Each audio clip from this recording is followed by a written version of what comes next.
This week's Torah portion of Chayeh Sarah describes Sarah's expiration, leaving this world, departing from this world. Sarah, our matriarch. But at the end of the Parsha, at the end of the Torah portion, it also describes Avraham Avinu, Abraham, our forefather, his departure from this world. And it does so in a very strange way.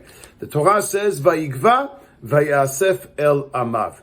Avraham expired, and he was collected to his nation. Which nation? The nation in the sky, the grand nation of Olam Haba, the world to come. Interestingly enough, by the way, all of our forefathers receive the same description. Vayasef, they are collected, and they are El Amav. They return to their nation, the domain of the world to come.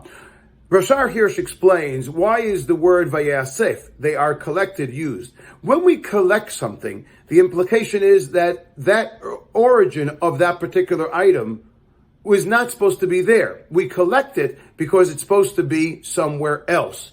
And so, ultimately, God collects tzaddikim. He collects people from this world because this world is merely a doorway to the world to come, to Olam Haba, to Olam Ha'emet, the world of truth.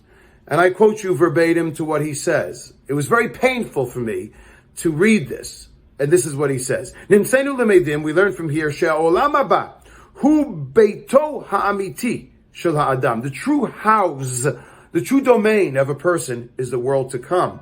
Ve'ilu ha'olam hazeh, mahut shonot ha'mivchan shel nidodim be'eretz nochriya. This world, this physical world, represents a nomadic world, a world in which people are just passing through. They're going through the motions, going from place to place, but they haven't arrived to where they need to be collected to. Collected to is Olam Haba, the world to come, the world in which they bask, if you may, in the divinity, in the spirit of God, the true world as we know it. And he says, therefore, nimtzenu lemeidim, Ala Adam sheze meruach abaita v'omed bekarov nefashot ima.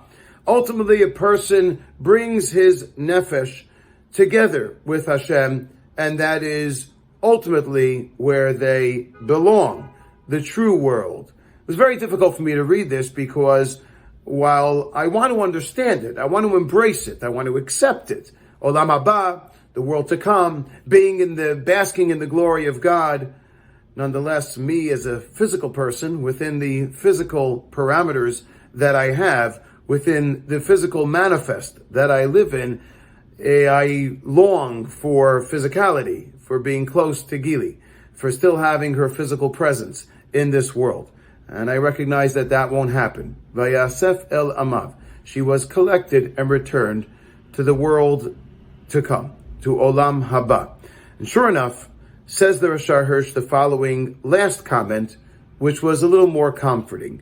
And he says like this, it doesn't say Vayasef el avotav, that Abraham, or anyone for that matter, were collected to their fathers, their forefathers, their predecessors, their preceding generations. No, el amav, to his nation. Which nation? He says, Lemala motzet haruach rak neshamot hakrovot. Shehu ha'echad ha'karov. When we talk about the world above, the world apart from this world, the world to come, we speak about an am, a nation unto itself. There, in that world, there is no longer a kinship, of course, with the physical people who are here in the physical world. You now belong to a grand nation, a nation of souls, a nation where everyone is equal, a nation where physicality no longer plays a role, and a nation where there is only truth and only a divine spirit. It's very difficult for me to accept this, but my understanding is, and I try to incorporate this as much as possible, is that Gila has been asfa. She was collected, el amav, to a nation, another nation. I hope and pray to Hashem that she still remembers and still recalls in some form or fashion her Abba and Ima from this world, her family in this world. We are left in the physical world. And yet at the same time, I am, in a strange way, comforted that she was collected El Amav to a nation of truth, a nation in which she can also bask in the glory of Hashem, much as the Torah describes, as Abraham did as well. This is the Torah way, it is the Parsha's way, it is the Jewish way, and in a very difficult way, it is the Gila way. Shabbat Shalom.